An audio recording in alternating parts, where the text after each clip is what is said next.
Alluvial soil पढ़ रहे थे। अलूवियल सॉइल, जलोढ़ मृदा। अलूवियल सॉइल क्या होता है? ये भारत की सबसे महत्वपूर्ण सॉइल है अलूवियल सॉइल।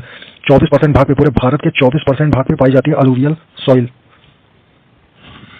अलूवियल सॉइल कहाँ? उत्तर भारत, नॉर्थ इंडिया के विशाल मैदानों में उनकी रचना, उत्तर भारत के विशाल मैदान की रचना अलूवियल सॉइल से हुई है। ठीक है। डेल्टाई पार्क जो है ना, ये अलूवियल सॉइल का ही एक उपवर्ग है। पुरानी जलोढ़ को बांगर कहते हैं और नई जलोढ़ को खादर कहते हैं।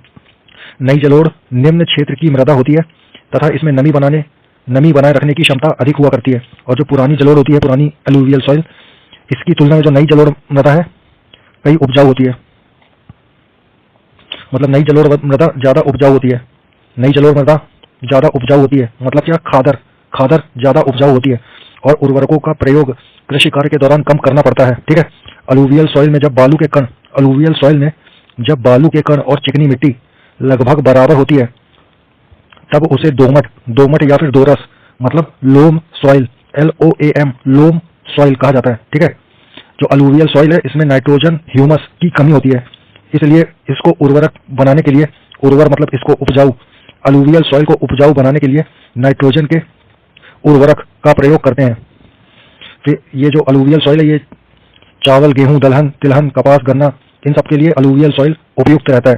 अब आया ब्लैक सॉइल, काली मृदा। क्या है?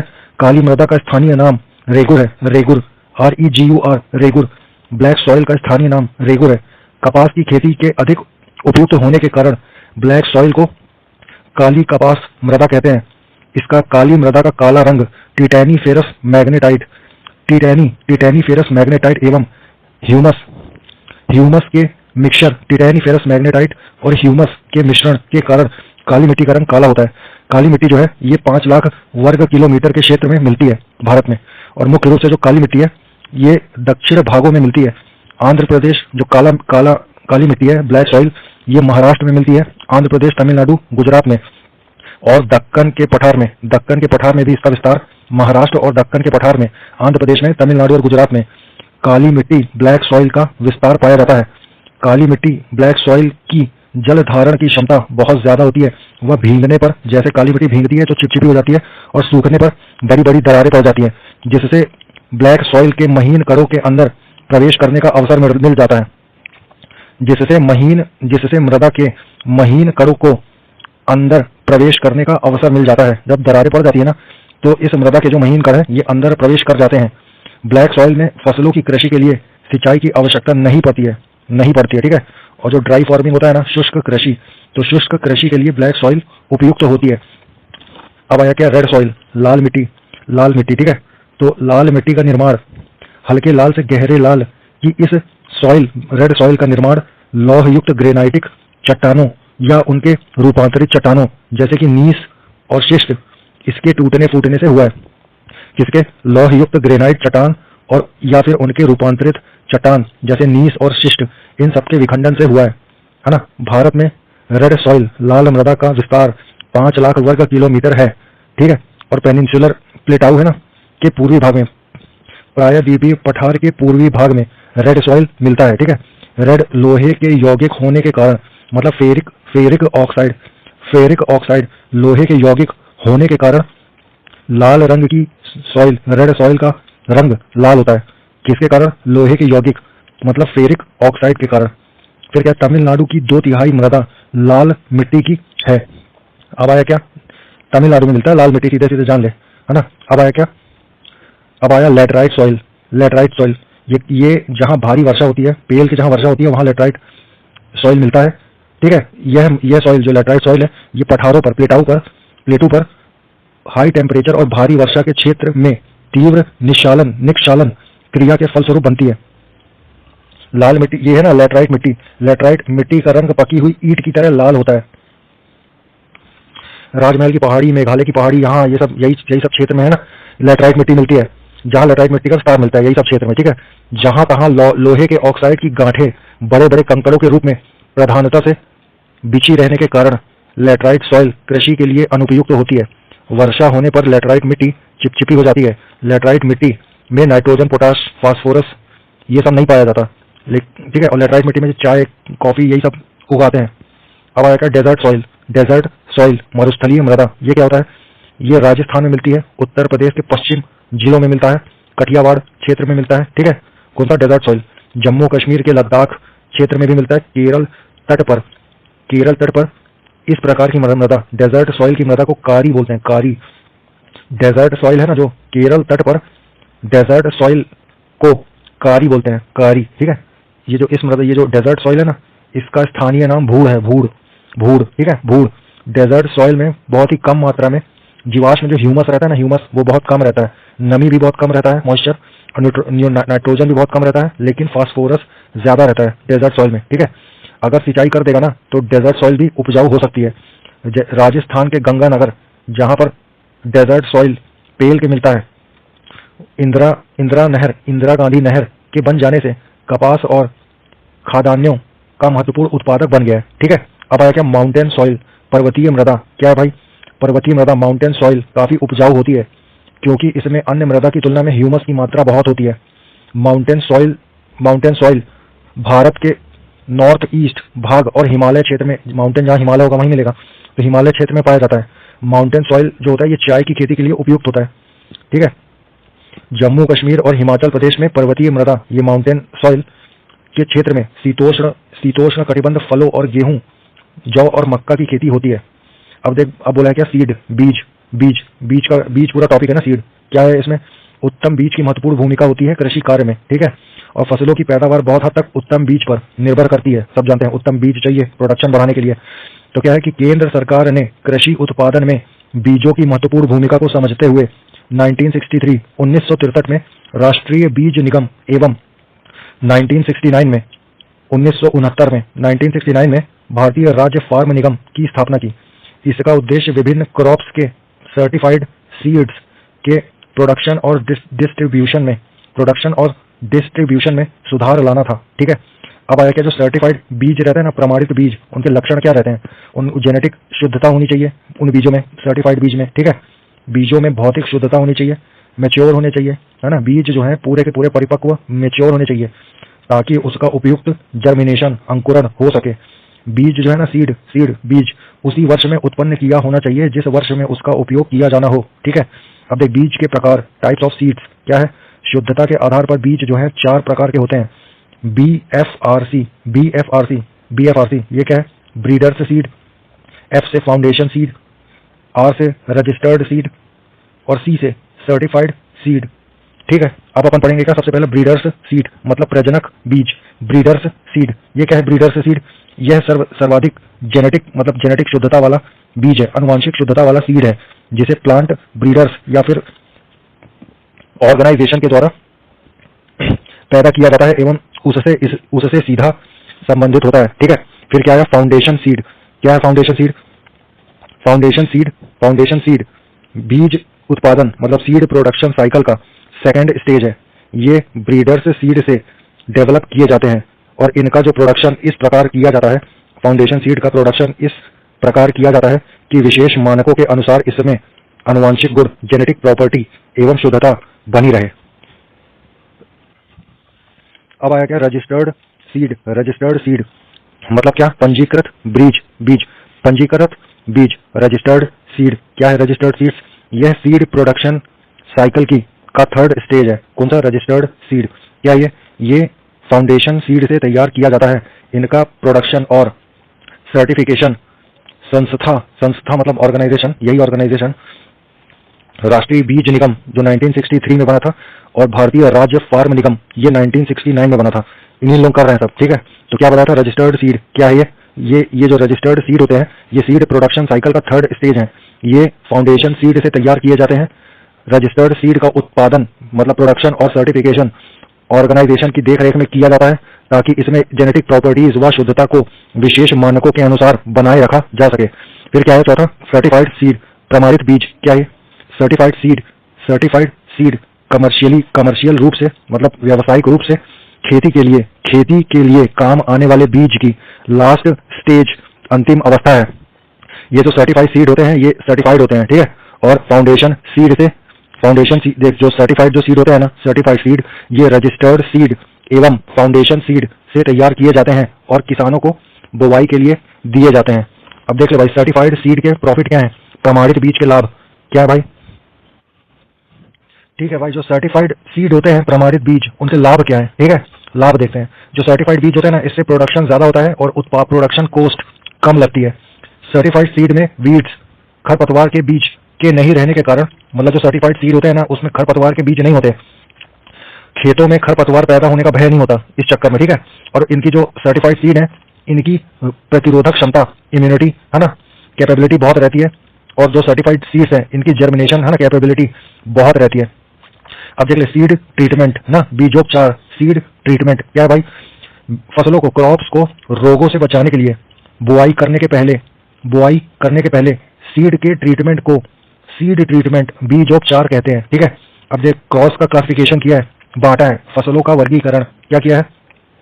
लाइफ साइकिल के अनुसार क्या है भाई? 1 वर्ष वाले क्रॉप कौन से हैं? 1 वर्ष वाले क्रॉप, 1 ईयर क्रॉप। ठीक है, 1 ईयर क्रॉप क्या है? जो क्रॉप अपना लाइफ साइकिल 1 साल में पूरा करते हैं, वो कहलाते हैं 1 ईयर क्रॉप।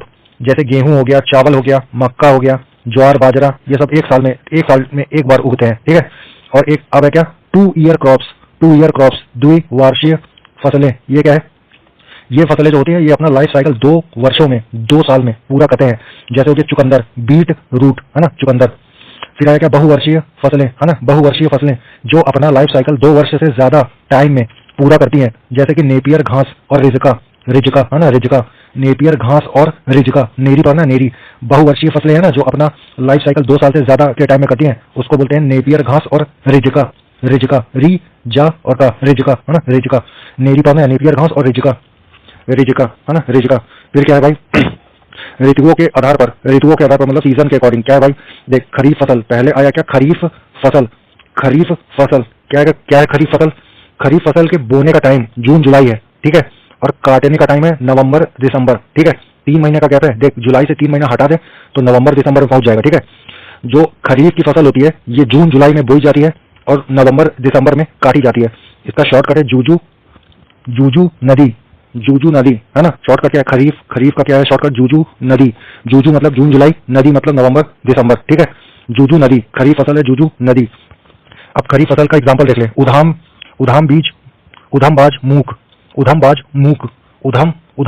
बाज मूक, ये है खरीफ की फसल। और उधाम बाज मूक है ना, ऊ से उड़द, धा से धान, मा से मक्का, बा से बाजरा, जा से ज्वार है ना, ज्वार मतलब स्वर्गम है ना, स्वर्गम। फिर क्या है? मुंह से मूंगफली, फिर का से कपास। ठीक है, ये सब खरीफ की फसल हो गया। खरीफ की फसल बुआई और कटाई बता रहा हूँ शॉर्टकट। ठीक है, जूजू नदी मतलब बुआई होती है जून जुलाई, और नदी मतलब कटाई होती है नवंबर दिसंबर। ठीक है, और खरीफ की फसल है कौन सी? उधाम बीज मूक, उधाम बीज मूक, ऊ से उड़द, उधाम ना, उधाम मतलब उड़द, धान, मक्का। ठीक है, बीज मूक बाज मूक ना, उधम बाज मूक, बाज मतलब बाजरा और ज्वार मतलब स्वर्गम। फिर आया मूक मतलब मूंगफली और कपास। ठीक है, अब आया रबी की फसल। देख भाई, खरीफ की फसल का एक बार और देख ले। खरीफ की फसल जो होती है ना, इसके लिए हाई टेम्परेचर और मॉइस्चर, ह्यूमिडिटी चाहिए, समझा? हाई टेम्परेचर चाहिए। खरीफ की फसल बोने के लिए क्या? उच्च तापक्रम और आर्द्रता चाहिए रहती है, समझा? अब देख, अब आया क्या? रबी की फसल को जमने के लिए, अंकुरण एवं प्रारंभिक वृद्धि के लिए कम तापमान की आवश्यकता पड़ती है, समझा? और पकने के लिए अधिक तापमान की आवश्यकता पड़ती है रबी की फसल को। ठीक है, अब रबी की फसल देख। रबी की फसल उगाई जाती है अक्टूबर नवंबर में, और रबी की फसल काटी जाती है मार्च अप्रैल में। इसको याद रखना है, ओनमा, ONMA है ना, ONMA, ओनमा, रबी ओनमा। ऑन मतलब अक्टूबर नवंबर, मा मतलब MA मार्च अप्रैल। 3 नवंबर से 3 महीने का गैप होगा। नवंबर से 3 महीने का गैप कैसे? दिसंबर जनवरी फरवरी काट दे, है ना। फिर आया क्या? मार्च, तो मार्च अप्रैल में काटी जाती है। जो रबी की फसल है, इसका शॉर्टकट है ओनमा है ना, ONMA मतलब बुआई होती है अक्टूबर नवंबर में, ऑन है ना, और कटाई होती है MA मार्च अप्रैल में। अब देख, रबी की फसल का एग्जाम्पल देख। सच जोगे आराम, सच मतलब सरसों और चना, जोगे मतलब जौ और गेहूं, और आराम मतलब आलू, राई, मटर। ठीक है, रबी की फसल का एग्जांपल है सच जोगे आराम। सच मतलब सरसों चना, जोगे मतलब जौ और गेहूं, आराम मतलब आलू, राई, मटर। अब आया क्या? जायद फसल। जायद फसल क्या होता है? ये जायद फसल के लिए अधिक टेम्परेचर चाहिए रहता है, समझा, और अधिक प्रकाश भी चाहिए रहता है। जायद फसल उगाई जाती है फरवरी मार्च बीच में उगाई जाती है, रबी खरीफ के फरवरी मार्च में उगाई जाती है। और जो जायद फसल है ना, इसका एग्जाम्पल देख ले, मौत की खीर, मौत की खीर है ना, जायद फसल का एग्जाम्पल है क्या? मौत की खीर। मौ से मतलब मौसमी फसलें, मौसमी सब्जी है ना, मौ से क्या? मौत है ना, मौत में मौ से क्या? मौसमी सब्जी।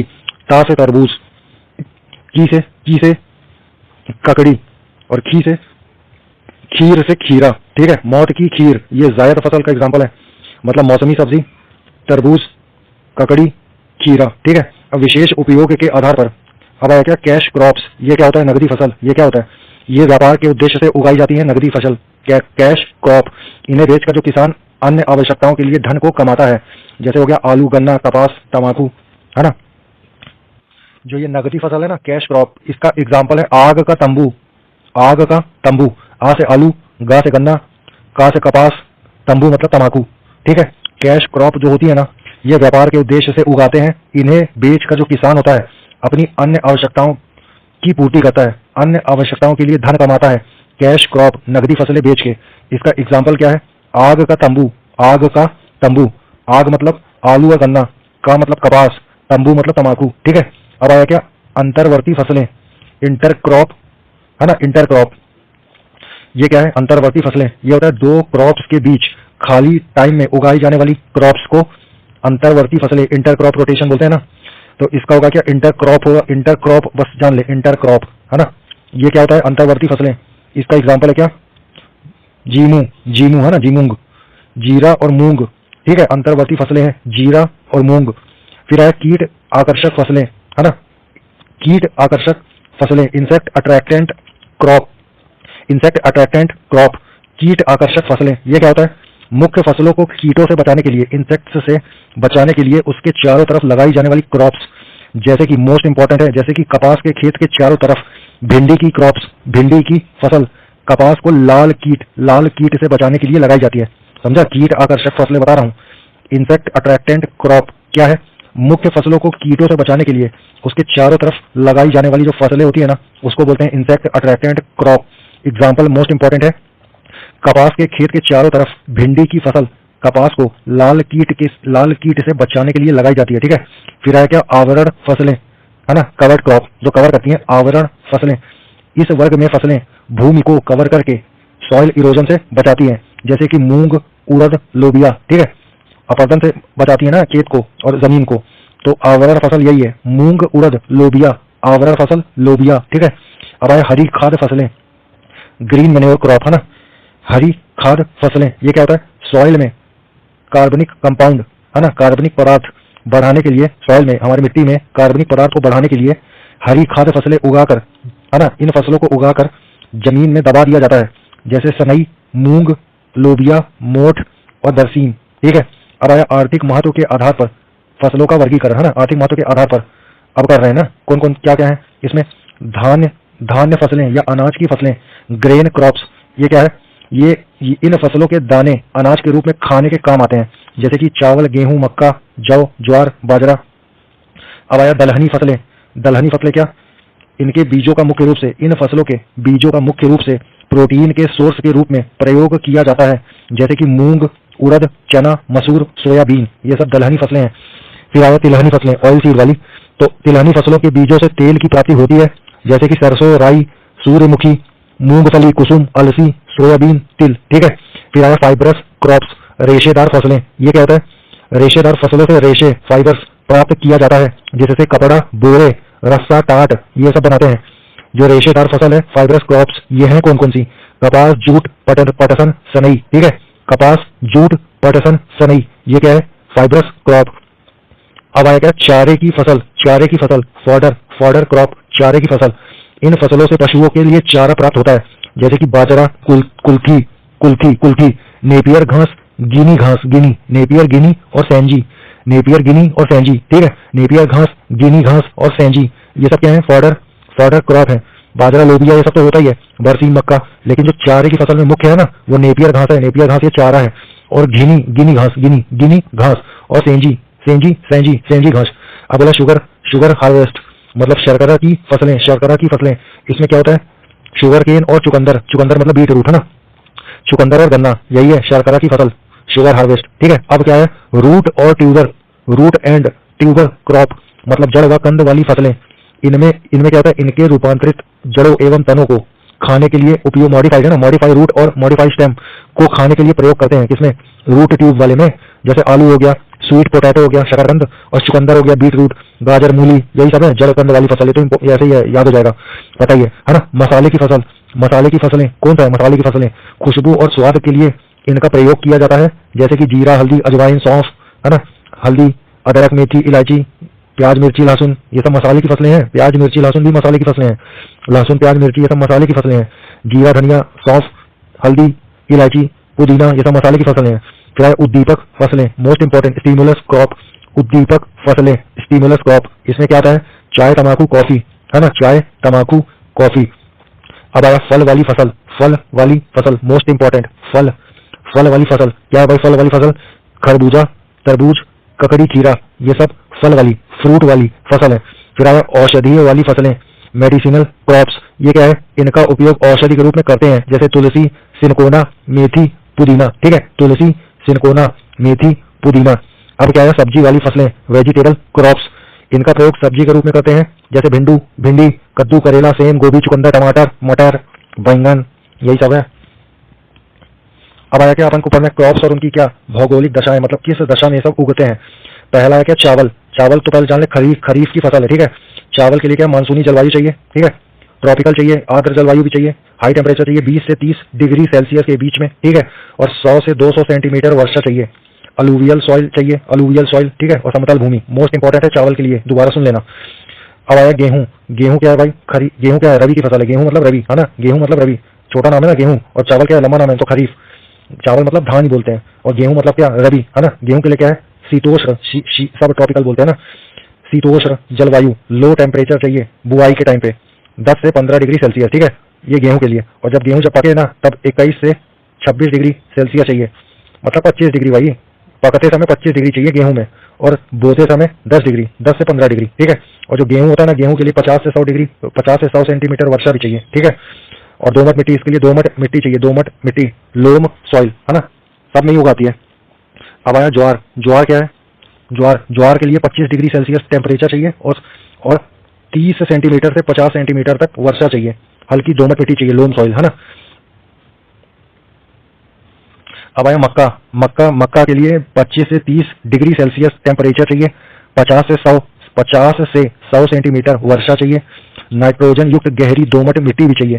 ठीक है, और ढालू भूमि भी चाहिए मक्के के लिए। अब आया कपास, मोस्ट इंपॉर्टेंट, ट्रॉपिकल और सब ट्रॉपिकल जलवायु चाहिए है ना।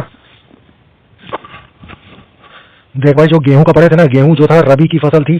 ठीक है, और गेहूं के लिए टेम्परेट क्लाइमेट चाहिए रहता है, टेम्परेट क्लाइमेट, जिसको शीतोष्ण जलवायु बोलते हैं, टेम्परेट पढ़े थे ना। गेहूं के लिए क्या मतलब, कम टेम्परेचर चाहिए ना, तो टेम्परेट जलवायु चाहिए, कम टेम्परेचर, बुआई के टाइम पे कम टेम्परेचर चाहिए 10 से 15 डिग्री सेल्सियस, और जब पकते रहे ना गेहूं, तब 25 डिग्री सेल्सियस चाहिए तापमान, और क्या 50 से 100 सेंटीमीटर तक वर्षा चाहिए गेहूं के लिए। ठीक है, अब पढ़ना है क्या, कपास। कपास क्या होता है, कपास में क्या, कपास ट्रॉपिकल और सब ट्रॉपिकल क्लाइमेट चाहिए, हाई टेम्परेचर चाहिए 21 से 30 डिग्री सेल्सियस तक। ठीक है, और क्या है, दो मोस्ट इंपॉर्टेंट, न्यूनतम वर्षा कितना चाहिए कपास के लिए, 75 से 100 सेंटीमीटर है ना। काली मिट्टी तो चाहिए ही कपास के लिए, और कम से कम मोस्ट इंपॉर्टेंट, कम से कम 200 पाला रहित दिन, मतलब 200 दिन कम से कम पाला नहीं करना चाहिए जब कपास लग रहा हो। ठीक है, अब क्या है,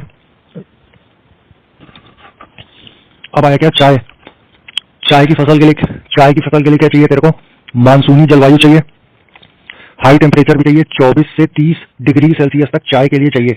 चाय के लिए 24 डिग्री सेल्सियस से 30 डिग्री सेल्सियस तक चाहिए। ठीक है, वर्षा कितनी चाहिए, घनी वर्षा, घनी डेंस रेन है ना, 150 से 250 सेंटीमीटर तक वर्षा चाहिए चाय के खेती के लिए, और 24 डिग्री सेल्सियस से 30 डिग्री सेल्सियस तक टेम्परेचर चाहिए, हाई टेम्परेचर। ठीक है, और मानसूनी जलवायु भी।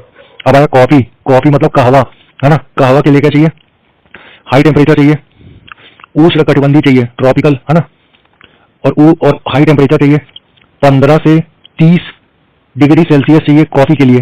ठीक है, तेज धूप भी चाहिए, अधिक वर्षा भी चाहिए, अधिक वर्षा मतलब 150 से 250 सेंटीमीटर तक चाय के जैसे ही वर्षा चाहिए। कहवा के लिए क्या, लेटराइट मिट्टी चाहिए, लेटराइट मिट्टी। ठीक है, अब आएगा गन्ना। गन्ना किसमें रहता है? ट्रॉपिकल और सब ट्रॉपिकल में, ट्रॉपिकल और सब ट्रॉपिकल क्लाइमेट में, है ना। हाई टेम्परेचर चाहिए गन्ना के लिए, 20 डिग्री सेल्सियस से 25 डिग्री सेल्सियस तक, 20 से 25 डिग्री सेल्सियस तक गन्ने के लिए चाहिए, और 150 सेंटीमीटर वर्षा चाहिए। अब आया तमाकू। तमाकू के लिए तेरे को चाहिए क्या? Clay loam soil. Clay loam soil मतलब क्या? बलुई दोमट मिट्टी चाहिए तमाकू उगाने के लिए। 75 सेंटीमीटर वर्षा चाहिए, ट्रॉपिकल, है ना, जलवायु चाहिए, और 20 से 25 डिग्री सेल्सियस टेम्परेचर चाहिए तमाकू के लिए, ठीक है। अब आया आलू। आलू क्या है? आलू के लिए टेम्परेचर 15 से 30 डिग्री सेल्सियस चाहिए, 150 से 100 सेंटीमीटर तक वर्षा चाहिए, ओला और पाला से बचाव करना चाहिए, रेतीली दोमट मिट्टी चाहिए, है ना। अब है मूंगफली। मूंगफली के लिए 25 से 30 सेल्सियस तक, 25 से 30 डिग्री सेल्सियस टेम्परेचर चाहिए मूंगफली के लिए, और वर्षा कितनी चाहिए? वार्षिक 60 सेंटीमीटर से 130 सेंटीमीटर तक।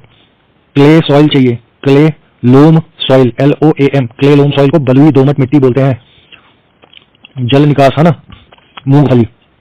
अब आएगा सोयाबीन। सोयाबीन के लिए 25 डिग्री सेल्सियस तेरे को चाहिए टेम्परेचर, और 50 से 120 सेंटीमीटर तक वर्षा चाहिए। अब आया रबर। रबर के लिए क्या चाहिए? रबर जो है ट्रॉपिकल रीजन में, है ना, उष्णकटिबंधीय जलवायु में, ट्रॉपिकल में रबर उगता है। रबर के लिए 200 सेंटीमीटर से ज्यादा वर्षा चाहिए, हाई टेम्परेचर चाहिए, है ना। हाई टेम्परेचर मतलब 21 डिग्री सेल्सियस से 35 डिग्री सेल्सियस तक चाहिए, ठीक है। गहरी दोमट मिट्टी चाहिए, डीप लोम सॉइल चाहिए। अब आएगा नारियल। नारियल के लिए ट्रॉपिकल में उगता है नारियल, ठीक है। नारियल के लिए 27 डिग्री सेल्सियस चाहिए। रेड लोम सॉइल, लेटराइट या अलूवियल सॉइल किसी में भी, है ना, नारियल उगेगा।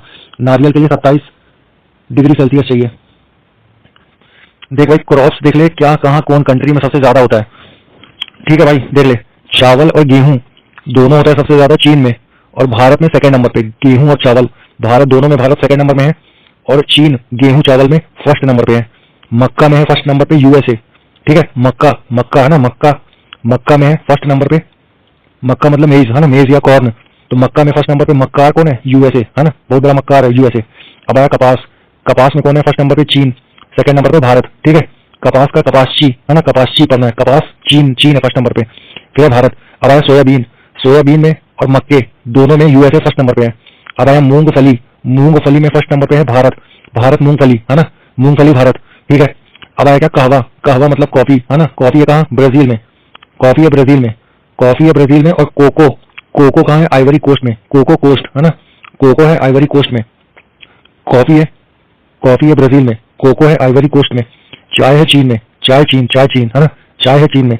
गन्ना है ब्राजील में। गन्ना कहाँ मिला है सबसे ज्यादा? गन्ना कहाँ उगता है? ब्राजील में। अब आया चुकंदर। कोई भी बता देगा, चुकंदर बीट रूट, है ना। चुकंदर है कहाँ? रूस में। रूस में सबसे ज्यादा होता है चुकंदर, ठीक है। चुकंदर बीट रूट, चुकंदर रूस में सबसे ज्यादा होता है। अब आया रबर। रबर किसमें होता है? थाईलैंड में। थाई कॉल कर रहे थे ना, थाई कॉल, तो वही है थाईलैंड। रबर में सबसे ज्यादा उत्पादन किसका? कौन से देश का? थाईलैंड का रबर का उत्पादन है। अब आया तमाकू में कौन है? चीन, है ना। तमाकू, गेहूं और चावल तीनों में कौन है? चीन फर्स्ट नंबर पे। तमाकू भी है किस फर्स्ट नंबर पे? चीन। जूट और नारियल इन दोनों में भारत फर्स्ट रैंक पे उत्पादन करता है। जूट और नारियल, है ना। जूट, नारियल और मूंगफली, है ना। जूट, नारियल और मूंगफली ये भारत में है फर्स्ट नंबर पे। अब आया जैतून इटली, है ना। जैतून सबसे ज्यादा होता है इटली में। जैतून जो है वो सबसे ज्यादा होता है इटली में। फिर आया लौंग कहाँ होता है? तंजालोग, है ना, तंजालोग, ऐसा पढ़ना है, तंजालोग, तंजानिया ये, है ना, तंजानिया। तो लौंग सबसे ज्यादा कहाँ होता है? तंजानिया में। तंजालोग, है ना, तंजालोग, लोग मतलब लौंग, है ना, तंजालोग, लौंग सबसे ज्यादा होता है तंजानिया में। अब आया छोटी इलायची कहाँ होता है? छोटी इलायची जो है वो गोटी इलायची है, ग्वाटेमाला, ठीक है। छोटी इलायची कहाँ होता है सबसे ज्यादा? ग्वाटेमाला में छोटी इलायची होता है। और छोटा इलायची में सेकंड रैंक किसकी है? भारत की, ठीक है। और थर्ड रैंक है US की। अपन को मतलब है छोटी इलायची क्या है? गोटी इलायची मतलब ग्वाटेमाला, ठीक है। छोटी इलायची कहाँ पर होता है सबसे ज्यादा? ग्वाटेमाला में। फिर आया मसाले में कौन है? मसाला, दलहन और केला, इनमें कौन है फर्स्ट रैंक पे? भारत, ठीक है। मसाले, दलहन और केला, इसमें है भारत फर्स्ट स्थान पे। मसाले, दलहन और केला, इसमें है भारत फर्स्ट स्थान पे। मूंगफली, जूट और नारियल, इसमें भी भारत है फर्स्ट रैंक पे पूरी दुनिया में।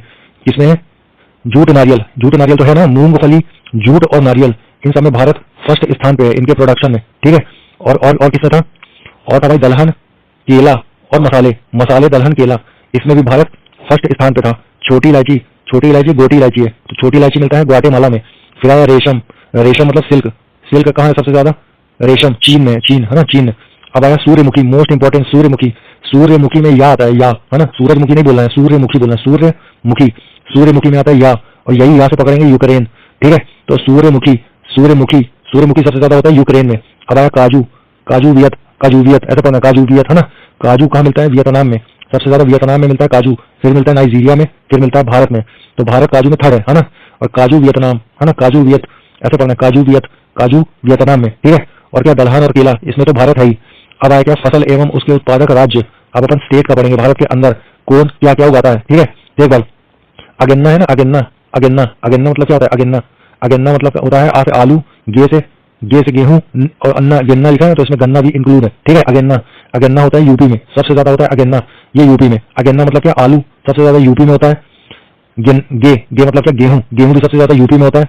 और अन्ना पड़ता है ना, गन्ना, गन्ना में गन्ना और गेहूं दोनों आते हैं, गन्ना में गेहूं और गन्ना दोनों आएंगे, समझा। तो आलू, आलू, गेहूं, गन्ना, ये होता है कहाँ? उत्तर प्रदेश में। अब आया मक्का, मक्का कौन है? अंधा, अंधा मक्का है, अंधा मक्कार है, वो अंधा मक्कार है, ठीक है। तो मक्का कहाँ होता है सबसे ज्यादा? आंध्र प्रदेश में। ज्वार और अरहर, ये दोनों कहाँ होती है सबसे ज्यादा? महाराष्ट्र में। ज्वार और अरहर ये सबसे ज्यादा होता है महाराष्ट्र में। फिर आया बाजरा, बाजरा होता है राजस्थान में, बाजराज पर लेना, बाजराज है ना, बाजराज मतलब राजस्थान। तो बाजरा सबसे ज्यादा कहाँ होता है? राजस्थान में। फिर आया क्या? रागी, रागी कहाँ होता है सबसे ज्यादा? कर्नाटक में, रागी, रागी होता है कर्नाटक में। फिर आया चना, चना होता है मध्य प्रदेश में, सब जानते हैं चना होता है मध्य प्रदेश में। फिर आया अंगूर, अंगूर और अरहर, अंगूर और अरहर ये होता है महाराष्ट्र में। अंगूर और अरहर ये होता है महाराष्ट्र में। अंगूर और अरहर ये होता है बंगाल, महाराष्ट्र में। और अगेन्ना, अगेन्ना मतलब आलू, गन्ना, आलू, गेहूं, गन्ना, आलू, आलू, आलू, गेहूं, गन्ना, ठीक है, ये होता है उत्तर प्रदेश में। तो हो गया अरहर और अंगूर ये होता है महाराष्ट्र में। रागी, रागी होता है कर्नाटक में। मसूर, मसूर, गेहूं, गन्ना ये होता है उत्तर प्रदेश में। मसूर, गेहूं, गन्ना, मसूर, अगेन्ना, मसूर, अगेन्ना मतलब मसूर, अगेन्ना, आलू, गेहूं और गन्ना ये उत्तर प्रदेश में होता है। मसूर, अगेन्ना, मसूर, अगेन्ना, मसूर, अगेन्ना, अगेन्ना मतलब क्या? आलू, गेहूं और गन्ना, और यह मसूर, मसूर, अगेन्ना ये है उत्तर प्रदेश में। फिर आया सरसों, सरसों का राज है, ठीक है। सरसों सबसे ज्यादा कहाँ? राजस्थान में। फिर उसके बाद मध्य प्रदेश में। अब आया सूर्यमुखी है ना, सूरजमुखी, सूरजमुखी, सूर्यमुखी, सूर्यमुखी होता है कर्नाटक में।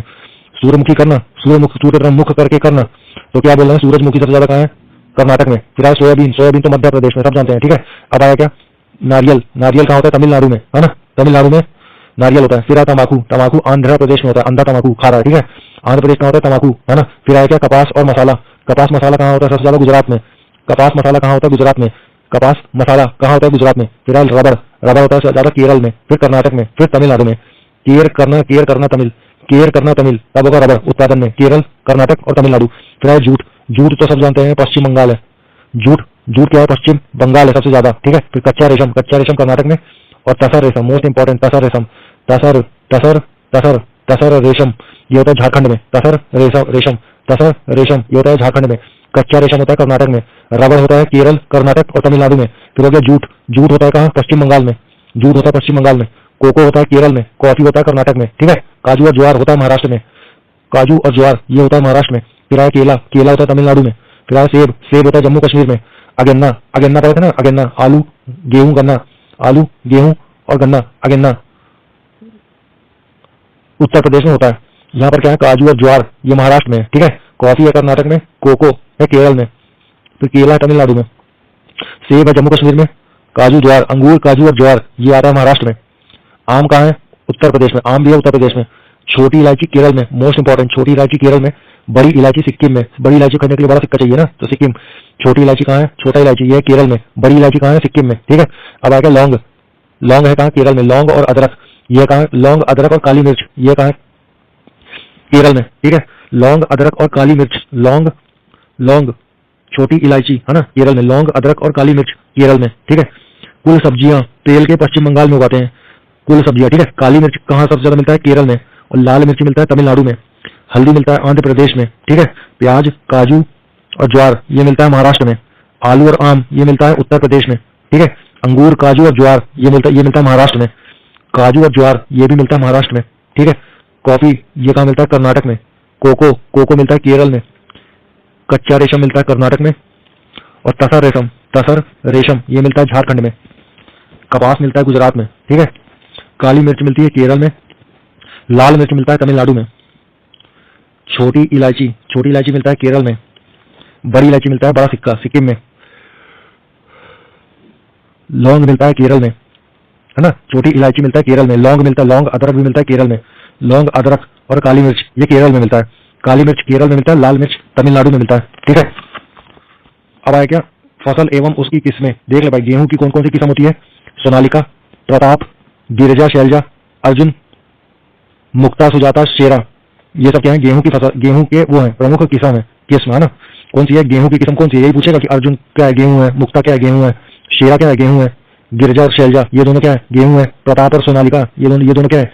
ये गेहूं फसल की किस्म है। ठीक है, अब आया क्या धान मतलब चावल है ना। मोस्ट इंपॉर्टेंट है IR8। ठीक है, जया, जयंती, सोना, पद्मा, विजया, जया, जयंती, सोना, पद्मा, विजया, बाला, सरस्वती, साकेत, पंकज, मसूरी, कृष्णा, ये सब क्या है? धान चावल के किस्म। फिर आया क्या मक्का का होगा भाई गंगा। ठीक है, गंगा, फिर गंगा 3 बनाया। मोस्ट इंपॉर्टेंट है मक्के की किस्म है क्या? प्रोटीना, अंबर, श्वेता, तरुण, नवीन, ये सब क्या है? ये सब मक्के के किस्म है। यही पूछेगा IR। अरे मक्का के लिए क्या है? गंगा। अब आए ज्वार के लिए स्वर्ण है ना, स्वर्ण, ये क्या है? ज्वार। फिर आए चना का क्या है? गौरव, अजय, अतुल, पूसा 208 चना है ना। पूसा और पंत जी, पंत जी 114। ठीक है, पूसा और पंत यह चना। फिर आया क्या मटर क्या है? रचना, स्वर्ण रेखा, ऑर्किल, बीनी विले, जवाहर मटर। ठीक है, ऑर्किल और बीनी विले ये क्या है? मटर। फिर आया क्या? अरहर का क्या है? प्रभात, शारदा, मुक्ता ये अरहर का किस्म है। फिर आया क्या? सोयाबीन का हार्डिली, क्लार्क 63। ठीक है, क्लार्क 63, अंकुर, अलंकार, शिलाजीत ये सब सोयाबीन है। ठीक है, फिर आया क्या? मूंगफली में क्या है? अर्लीनर। ठीक है, अर्लीनर। फिर आया क्या? ज्योति, फिर जूनागढ़, चंद्रा। ठीक है, फिर आया कपास में कौन सी किस्म है? श्यामली, लोहित, अंजलि, बीकानेरी। ठीक है, ये क्या है? कपास। फिर आया क्या? कॉफी क्या है? ओल्ड चीक्स ये कॉफी की किस्म है। Old chicks, Coorg Kents, old chicks. ठीक है, फिर आया क्या? आलू जिसमें कुफरी लगे हुए ना, वो सब आलू के मॉडिफाई वर्जन है। ठीक है, कुफरी अलंकार ये भी आलू है। कुफरी चमत्कार ये भी आलू है। कुफरी बहार ये भी आलू है।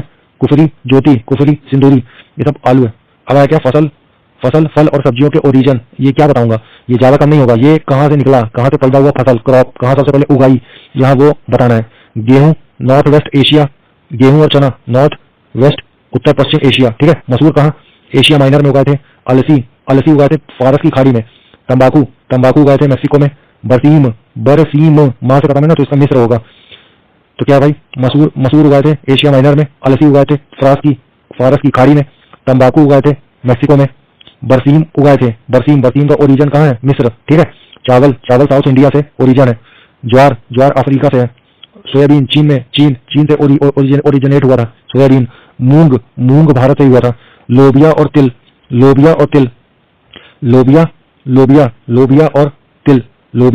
ठीक है, बाजरा, लोबिया तिल बाजरा। ठीक है, लोबिया तिल बाजरा ये अफ्रीका में होते हैं। ठीक है, फिर जूट का क्या है? भारत में। गन्ना भी कहाँ है? भारत में। केला इंडो चाइना में। साइट्रस नॉर्थ वेस्ट इंडिया में सबसे ज्यादा है ना, और सबसे ज्यादा नहीं पैदा हुआ, वहां से स्टार्ट हुआ, ओरिजिन है ये। फिर है अमरूद मतलब गुआवा, अमरूद अमेरिका से ओरिजिनेट हुआ था। फिर है लीची मतलब चीन और भारत से ओरिजिनेट हुआ था। पपीता और अमरूद ये दोनों अमेरिका से ओरिजिनेट हुआ था। फूल गोभी हुई थी कहाँ से? इटली से, है ना। कॉलीफ्लावर ये इटली से हुआ था, इसका ओरिजिन। लौकी और भिंडी ये दोनों, भिंडी मतलब लेडी फिंगर, तो लौकी और भिंडी ये दोनों का ओरिजिनेशन कहाँ से हुआ था? भारत से। मूंगफली का हुआ था चीन से, और लाल मिर्च का हुआ था ब्राजील से। अब देख, अब आया बार्ले, जौ का कहाँ से स्टार्ट हुआ था ओरिजिन? अबिसीनिया से। जौ मतलब बार्ले का, है ना, अबिसीनिया से ओरिजिनेशन हुआ था। फिर आया मटर और मसूर, दोनों हुआ था एशिया माइनर से। मटर मसूर और जई इन तीनों का ओरिजिनेशन कहाँ से हुआ था? एशिया माइनर से। फिर आया क्या? आलू कहाँ से हुआ था ओरिजिनेट? चिली से, है ना, आलू चिली, है ना। जई भी हुआ था एशिया माइनर से। मसूर, मटर और जई ये हुआ था एशिया माइनर से। जई मतलब ओट्स वाला, है ना। चुकंदर हुआ था, चुकंदर का ओरिजिनेशन कहाँ से हुआ था? यूनान से। मक्का मैक्सिको से ओरिजिनेट हुआ था, है ना। अब आया बाजरा मतलब मिलेट हुआ था कहाँ से? अफ्रीका से ओरिजिनेट हुआ था। अरहर और उड़द ये दोनों भारत से हुए थे। मूंगफली ब्राजील से हुई थी। कपास भी भारत से हुआ था। सनई हुआ था ब्राजील से। फिर आंवला हुआ था भारत से। आंवला और बेर, ये आंवला, बेर, कटहल और आंवला, बेर, कटहल, आम, बैंगन, है ना, ये सब भारत से हुआ था। आंवला भी भारत से हुआ था, ओरिजिनेट। बेर भी भारत से हुआ था, बेर, है ना, बेर। अंगूर, अंगूर कहाँ से हुआ था? अर्मेनिया से। फिर कटहल, कटहल हुआ था भारत से, ठीक है। कटहल और आम ये दोनों भारत से हुआ था। सेब, सेब हुआ था एशिया, सेब, सेब हुआ था कैस्पियन सागर में, कैस्पियन सागर में सेब, है ना। फिर प्याज हुआ था कहाँ? एशिया में। कद्दू कहाँ से ओरिजिनेट हुआ था? कद्दू अमेरिका में, ठीक है। कद्दू और शकरकंद ये दोनों कहाँ से? अमेरिका से उगे थे। टमाटर साउथ अमेरिका में हुआ था, बैंगन भारत में हुआ था, और स्वीट पोटैटो, शकरकंद ये अमेरिका से उगा था, ठीक है। भारत किसमें किसमें कौन से क्रॉप्स को क्या क्या संज्ञाएं दी गई है, ठीक है। दलहनों का राजा, दलहनों का राजा ये है कौन? चना, साइसर एरिटिनम बोलते हैं ना चना को, साइसर एरिटिनम। तो यही है दलहनों का राजा चना, साइसर एरिटिनम, ठीक है। अब दलहन की रानी ये है मटर, ठीक है। फलों का राजा ये है आम, और फलों की रानी ये है लीची, ठीक है। मसालों की रानी ये है इलायची। फूलों की रानी ये है ग्लेडियोलस, फूलों की रानी ग्लेडियोलस। पेय पदार्थ की रानी, पीने वाले पदार्थ, बीवरेज की रानी चाय, ठीक है। समशीतोष्ण फलों का राजा सेब, ठीक है।